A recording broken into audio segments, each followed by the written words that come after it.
Well, ladies and gentlemen, Donald Trump now is the favorite to win not only the general election, but also the popular vote based on internal data that we've received. And guys, we also have huge stuff. Kamala Harris, I mean, they can't have any rallies at this point because their inner people, I mean, they're saying that, look, if we want to have a rally, it like takes 2 weeks because we have to get all the buses. They have to reserve buses now. They've got to put in reservations. It's a whole big thing because nobody shows up to these rallies that Kamala Harris has, so they have to bus people in from out of state. They can't have rallies. The debate's coming up. Everyone says it's going to be huge. It's going to be massive. Trump's already got a big advantage. He's going to be talking last in the debate. Trump had a town hall last night. The part two of it is tonight. I'll be live streaming it, guys. Make sure you tune into that. That'll be a big thing. But let's take a look at this. Just in, Trump has opened up a national lead in the latest polling. And this very likely, obviously, if he leads just in terms of the head to head, he's going to win the election based on the Electoral College math. And this is something that I had already talked about in previous videos. But just to go over it again, you can see Trump in the last few polls is sitting up zero point 0.7. Now you look at that, you say, wow, it's very close. It's anyone's game. Well, no, not really. If Harris was winning by 2, it would be anyone's game. But because of the way the Electoral College math works, with Harris running up huge numbers with very likely illegal voters in California and in New York, don't just take my word for it. They've interviewed people in New York who aren't legals and they say, yeah, we're voting. So that's going on. And remember, they've got the act that they're trying to do, and the Democrats are going to have to shut down the government because Republicans are trying to pass the SAVE Act, which is literally just requiring people to have identification to vote. And Democrats say, we can't have that because we need the illegals. Because why else would they not want it? Why would they risk a government shutdown over it? That's why Trump is pushing it and saying you need to include this in the next bill, force them to shut the government down.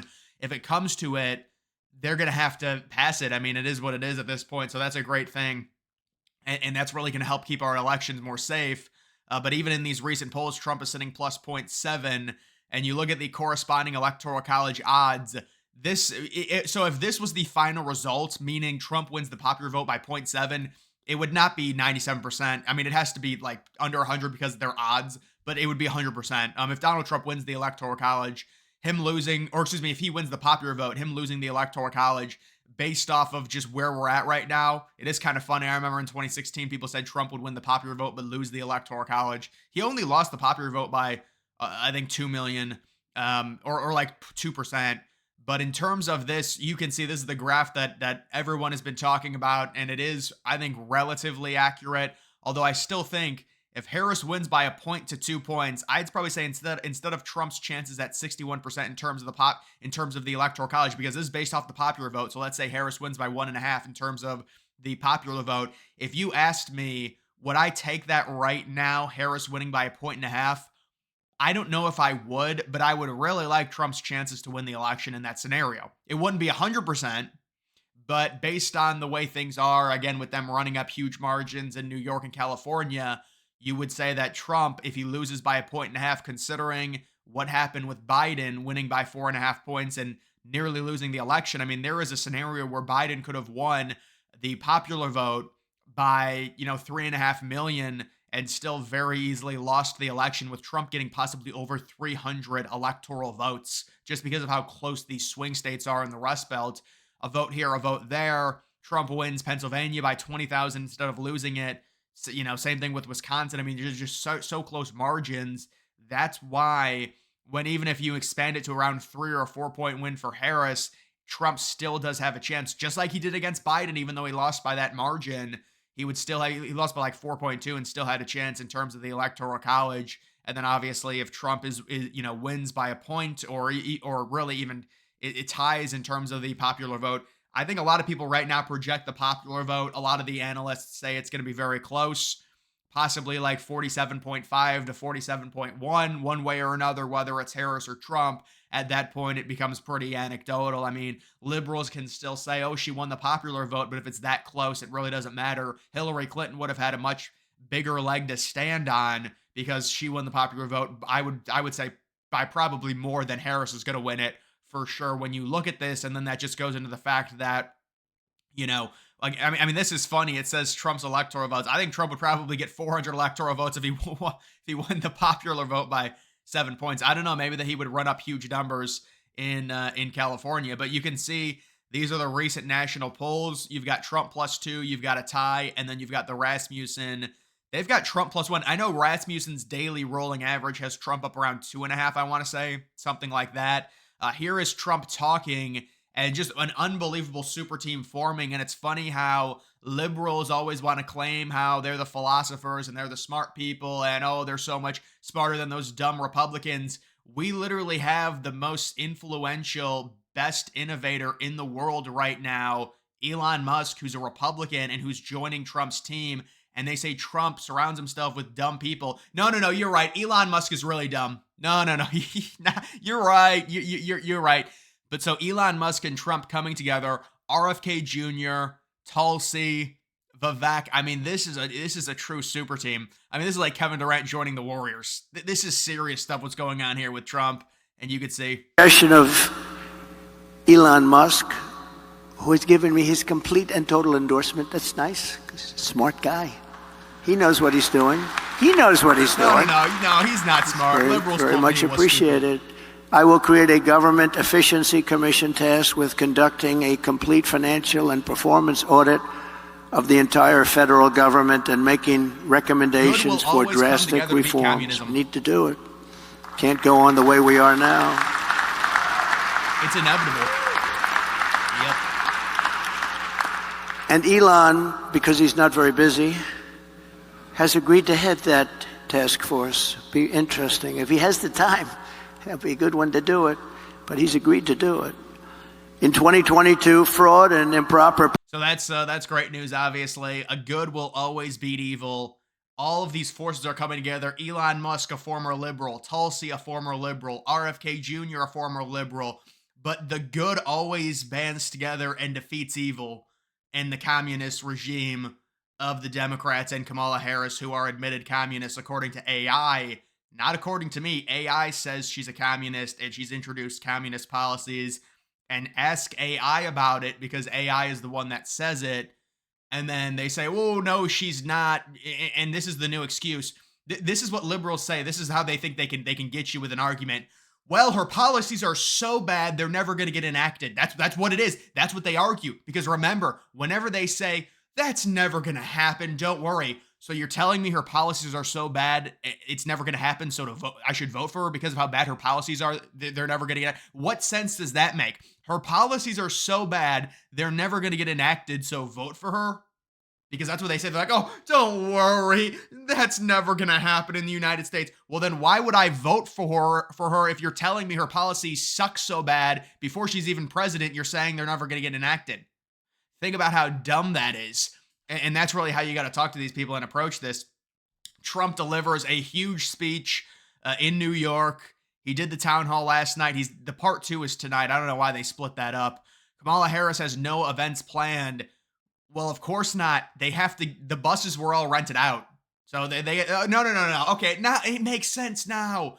She was going to have a big rally on Saturday in Pennsylvania, but all of the buses were already rented for a kid's field trip.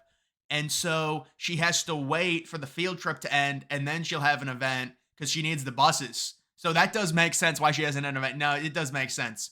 And you do have CNN slamming Kamala Harris. Oh, yeah, this was crazy. So she's using images of Trump's border wall. You know what? It makes sense. She endorsed it.